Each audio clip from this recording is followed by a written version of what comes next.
푸석푸석하고 칙칙하고 피부가 두껍고 피부 처짐이 심하고 이래. 지피지기면 백전백승이에요. 자가 피부 판독법을 배우셔서 한 3, 4년 젊어지세요. 피부는 최고의 경쟁력이거든요.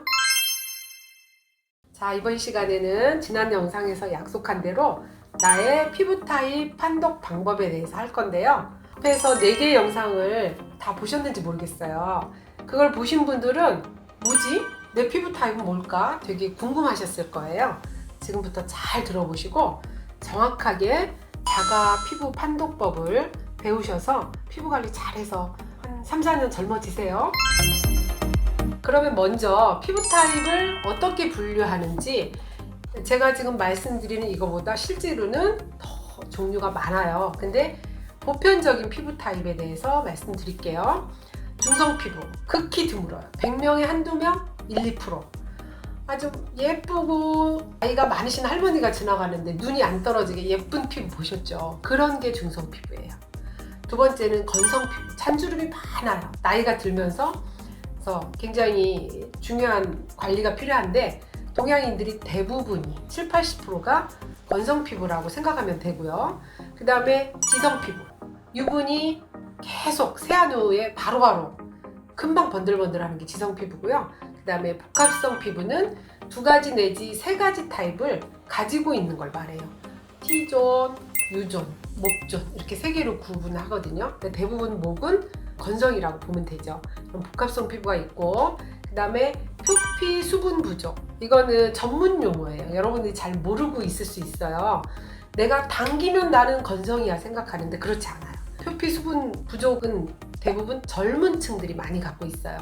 세안을 잘못해서 일시적으로 겉이 당기는 경우를 말해요. 그래서 가렵고 예민해지고 피부가 점점 더 얇아지는 경우가 많아요. 그래서 이거는 지성 피부와 비슷해요. 가을철에. 그러니까 굉장히 조심해야 되는 피부인데 피부 타입 알아보기 위해서 정확히 설명을 드릴게요. 그 다음에 진피 수분 부족 피부, 이거는 노화 피부예요. 나는 이미 나이와 상관없이 만져보면 진피가 쿨렁쿨렁해.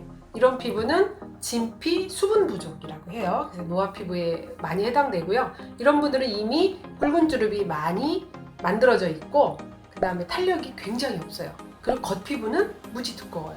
전형적인 노화 피부, 광노화에 의한 피부, 시골에서 농사를 지으시는 분들이 많은 그런 피부가 바로 진피 수분 부족 피부예요. 그리고 여드름 피부, 지성 피부를 방치했을 때 여드름 피부로 거의 간다고 보면 돼요. 그러니까 화이트헤드나 블랙헤드가 1, 2기 여드름인데 그 여드름이 날 때 피부 관리를 잘하면 여드름 피부 그냥 굿바이 할 수 있어요. 근데 그거를 방치하는 바람에 모공이 점점 커지면서 여드름 피부로 발전할 수 있다. 근데 유전적인 여드름 피부도 있는데 그거는 별도로 앞으로 여드름 피부를 약 5가지나 6가지로 분류해서 자세히 설명을 드릴 거예요. 그 다음에 예민 피부, 모세혈관이 확장돼서 볼이 빨갛고 피부가 굉장히 빨리빨리 각질이 떨어져 나가서 얇고 추우면 빨개지고 더워도 빨개지고 이런 피부를 말하는데, 이런 예민 피부가 건성 피부를 아무 관리를 안 하고 있으면 예민 피부로 무조건 되고, 세안을 너무 많이 해도 예민 피부로 바뀌어요. 그런 부분은 이제 이 피부를 설명할 때 아주 자세히 말씀드릴게요. 자, 그러면 내 피부 타입은 어디에 속하는지 지금부터 알아볼게요. 아주 간단하게 알아보는 방법이에요. 내가 세안을 앞에 올린 영상처럼 세안을 했어요. 그랬더니 세안을 했는데도 하나도 안 당겨. 1시간 이내에 뭐를 촉촉하게 바른 것처럼 돌아와. 세수하자마자 안 당기고 1시간 후에는 보니까 얼굴을 만져보니까 촉촉해졌어. 이게 중성 피부예요. 정상 피부 내지는 중성 피부라고 하는데 100명에 한두 명. 타고난 유전적인 피부라고 봐야 돼요. 그 다음에 그런데도 잘못하면 중성 피부를 자기가 이렇게 타고난 중성 피부인지 모르고 영양을 많이 준다든가 세안을 막 때를 팍팍 민다든가 이러면 예민 피부 내지는 건성 피부로 발전을 해요. 조심하셔야 되고, 건성 피부는 세안 후 하자마자 물기도 안 말랐는데 당겨요. 그런 경우 느껴보셨을 수 있을 거예요. 이런 피부를 건성 피부라고 하는데, 이런 분들은 유수분을 많이 주는 성분을 많이 써야 돼요. 이거는 거의 예민 피부와 비슷하다고 보시면 돼요. 건성 피부는 예민 피부와 같이 보면 돼요. 그 다음에 복합성 피부는 2가지 타입을 뭐 T존이나 U존의 목에 따로 갖고 있다는 뜻이고요. 가끔 보면 대부분 목은 건성이고 U존도 건성이고 T존만 지성인 경우가 복합인데 어떤 분들은 정말 목에 여드름이 나는 분이 있어요. 그러면 이거 목존이라고 하는데 목존이 지성일 수 있어요. 그러면 목을 그냥 관리 안 하면 엉망진창이 돼요. 까맣게 되고, 특히 목은 유난히 세안할 때도 등한시하고 뭘 바를 때도 등한시하잖아요. 내가 만약에 지나친 건성 피부나 지나친 지성 피부의 목을 타고냈다면 얼굴 이상으로 중요하게 생각해야 돼요. 왜냐하면 이 얼굴 라인, V라인을 가지고 늘어지기 때문에 그래요. 꼭 중요하게 생각하시고요. 그 다음에 표피 수분 부족에 대해서 아까 분류만 했고 자세히 설명을 안 했는데요. 표피가 건성으로 당긴다는 뜻인데 가장 문제가 가려워져요. 표피 수분 부족은 젊은 피부인데 젊은 사람들이 여드름이 많이 나는데 여기 샵에 방문을 해서 관리를 하려고 하면 절대 여드름 피부가 아니에요. 본인이 잘못 관리해서 표피 수분 부족으로 바뀌어버린 거예요. 진피는 너무 탱탱하고 피부도 하얗고 좋은데 여드름이 많아요. 이거는 표피 건성화 시킨 건데 본인이 너무 강하게 세안을 해서 각질을 너무 제거했든가 자극을 줬던가 이래서 표피의 수분, 유분이 다 빠져버렸다는 뜻이에요. 이러면 가려워져요. 가려워지면 다시 여드름이 나거든요. 이런 사람들은 정말 조심해야 돼요. 그런데 이거는 굉장히 빠르게 회복시킬 수 있어요. 본인이 거의 정상 피부에 가까운데 관리를 잘못해서 표피 수분 부족 피부가 됐을 수 있거든요. 이런 경우는 유수분 크림을 적당히 사용하면 빠르게 복구될 수 있다는 장점을 갖고 있고요. 그 다음에 이 표피 수분 부족은 그러면 세안을 너무 깨끗이 해서 순간적으로 당기겠죠. 이런 것도 문제가 있는 거죠. 아, 내가 세안을 너무 굉장히 탱탱하고 좋은 피부인데 당겨. 이러면 내가 표피 수분 부족이 일시적으로 됐구나 생각하시면 돼요. 그 다음에 진피 수분 부족은 그러면 어떻게 알아볼 수 있냐? 세안 후 당기지는 않아요. 근데 지성 피부로 오임 받는 것처럼 막 푸석푸석하고 칙칙하고 피부가 두껍고 피부 처짐이 심하고 이래요. 그런 사람은 진피에 수분 부족하다는 뜻이에요. 하나도 당기지 않아. 가끔 피부가 정말 너무 나쁜 분이 와서 자기 피부가 너무 좋은 줄 알아요. 나는 아무것도 안 해도 안 당겨요. 근데 막 축축 늘어져 있고 막 두꺼워져 있고 아무것도 안 하니까 두꺼워지죠. 각질은 계속 쌓이고 모공은 커지고 이런데도 나는 세수하고 아무것도 안 발라도 안 당겨요. 나는 피부가 너무 좋아요. 이렇게 착각하고 있는 분이 있어요.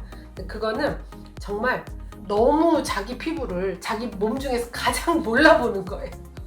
다른 광고를 믿고 좋은 거 쓴다고 다 쓰고 먹고 하면서 정작 자기 피부 타입은 너무 모르고 있는 게 맞는 것 같아요.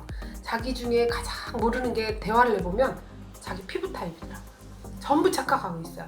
난 중성 피부예요. 나는 건성 피부예요. 난 예민 피부예요. 예민 피부를 고객들이 착각하고 있어요. 피부가 얇아서 반짝반짝하고 투명해요. 그런 피부가 난 예민해 이거를 좀 자랑 삼아 생각해. 공주병 환자들이에요. 난 예민해. 그거는 나 피부 너무 고와 이런 뜻이에요. 그런 피부는 금방 잔주름 생겨요. 뭔가 계속 보호를 해줘야 되는 게 예민 피부인데 건성 피부가 너무 깨끗이 세안을 해서 예민 피부로 가는 경우가 대부분이에요. 그래서 조심을 해야 되고요. 그다음에 여드름 피부는 1기부터 4기까지 있어요. 근데 우리가 스스로 관리를 한다던가 샵에 와서 관리를 하는 건 1기, 2기 여드름이에요. 1기는 뾰루지 같이 나는 화이트헤드, 2기는 블랙헤드, 산화된 피지, 3기와 4기는 속에서 곪은 거예요. 이런 것들은 비전문가가 만지면 흉터로 남고 모공이 더 커지고 그 곪은 모공, 옆모공까지 다 무너져 버려요. 그러니까 반드시 여드름 피부나 유전성 타고난 여드름 피부들은 가장 성할 때 반드시 병원 치료를 받으셔야 돼요. 약도 발라야 되고 먹어야 되고 20살, 25살 이렇게 이제 여드름이 서서히 가라앉을 때쯤에 흉터가 남지 않아야 돼요. 그래서 3기, 4기 여드름, 농포 여드름, 그 다음에 결절설 여드름 이렇게 말하거든요. 그런 여드름은 반드시 병원과 이런 샵과 자가관리를 병행해야 된다는 걸 잊지 마시고 잠깐 5년에서 10년 여드름이 날 수 있거든요. 그걸로 끝나요. 사실은 여드름 피부가 지성 피부이기 때문에 굉장히 좋은 피부가 될 수 있거든요. 그런데도 불구하고 방치하거나 마음대로 짜거나 비전문가에게 얼굴을 맡겨서 흉터가 남아서 평생 여드름 흉터를 고민하는 경우가 많기 때문에 3기, 4기 여드름은 반드시 곰거나 뭐가 딱딱한 게 잡혀지면 병원을 가라는 게 저의 팁이에요. 자, 지피지기면 백전백승이에요. 피부도 마찬가지예요. 피부는 최고의 경쟁력이거든요. 우리가 첫인상에 봤을 때 좋은 옷을 입었을까, 좋은 백을 들었을까 이거보다는 피부가 하얗고 고급지고 깨끗하면 일단 다 묻혀요. 다른 거는 좋은 명품으로 둘러쌌는데 얼굴이 엉망진창이야, 그거는 아니잖아요. 그러니까 첫인상이 정말 중요한 것 같아요. 그래서 내 피부 타입을 정확히 알고 내 피부 타입의 단점을 보완한다면 정말 좋은 피부로 평생을 좋은 아주 대인관계를 할 수 있다고 생각합니다. 피부 상태가 근데 이제 분명히 나는 중성인 줄 알았는데 어느 날 보니까 지성이 돼 있고, 또 지성인 줄 알았는데 어느 날 일부분이 당기기 시작하면서 복합성이 돼 있기도 하고요. 또 그러다 또 어느 계절이 지나고 나면 복합성인 줄 알았는데 아예 길이 맞는 다시 또 지성이 되거나 예민성이 돼 있기도 하거든요. 이렇게 환절기일 때는 이렇게 왜 이렇게 피부 상태가 자꾸 바뀌는데, 그러면은 이거는 너무 당연한 건가요? 아니면 자가 관리를 잘못해서 그럴 거예요. 지성 피부가 건성 피부로 바뀔 수는 있어요. 지성 피부가 노화되면서 내가 수분이 충분한 피부였는데 수분이 점점점 줄어들어요, 나이 들면서. 아니면 내가 유분이 충분했는데 유분이 점점점 줄어들 수 있어서 건성 피부화 될 수는 있는데 뭐 건성이었는데 지성이 된다든가 이런 경우는 화장품을 너무 많이 발라서 모공이 막혀서 막 분화구처럼 모공 속에서 세균 감염이 된 거예요. 그래서 지성처럼 느껴지는데 관리 잘하면 아까 여드름 피부처럼 그 부분만 관리를 하는 거예요. 문제가 생긴 부분만. 그러면 원래로 돌아와요. 그런 거는 일시적인 거고, 왔다 갔다 하는 거는 화장품을 바꿀 때 그럴 수도 있어요. 처음에 화장품 바꾸면 여자들은 좀 흥분하거든요. 너무 열심히 써요. 이걸 광고 보고 샀든가 친구가 너무 예뻐져서 나 너무 사고 싶어서 샀든가 이랬을 경우 흥분을 해서 일주일 동안 너무 열심히 발라요. 정말 5분 하려는데 10분 하고 10분 하려는데 20분 하고 막 이래요. 그런 경험 저도 있거든요. 그럼 반드시 트러블 나요. 그러면 갑자기 지성화 된다든가 더 당긴다든가 이런 경험을 할 수 있거든요. 그래서 대부분 그렇게 왔다 갔다 하는 경우는 자가관리에서 화장품을 바꿨든가 세안제를 바꿔서 너무 지나치게 했든가 이러면 그럴 수 있어요. 그럼에도 불구하고 네. 화장품은 6개월 단위로 한 가지씩이라도 바꾸는 게 좋아요. 우리 아무리 맛있는 것도 계속 먹잖아요. 6개월 동안 아무리 맛있는 거라도 계속 먹으면 질려서 쳐다보기도 싫을 때가 있거든요. 우리 다 똑같아요. 내가 갖고 있는 내 몸은 모두 시스템이 같다고 보면 돼요. 같은 성분을 주야장창 똑같이 발라요. 그럼 내성이 생겨서 아무 느낌을, 감각기관에서 이 향도 느낌이 없어, 이 성분도 느낌이 없어, 자극을 못 받아요. 그러면 좋아지는 게 멈춘 것처럼 느껴지든가 더 나빠지는 것처럼 느껴지든가 그래요. 그러면 화장품 중에서 전 제품을 바꾸는 건 아까처럼 트러블이 확 생길 수 있어요. 그 중에서 한 가지를 바꿔주는 거예요. 에센스를 바꾼다든가 크림을 바꾼다든가. 그러면 그 생긴 내성에서 살짝 자극을 줘서 순간적으로 트러블처럼 일어나다가 피부가 긴장을 해서 좋아지는 걸 느낄 수 있을 거예요. 자기 피부 타입을 정확하게 판독하는 건 정말로 어려워요. 하다 보니까 헷갈리시는 분들 많으실 것 같은데 그런 분들 댓글 남겨주시면 친절하게 답드릴게요. 자, 오늘 영상은 여기서 끝내고 다음 영상은 복합성 피부에서 만나요.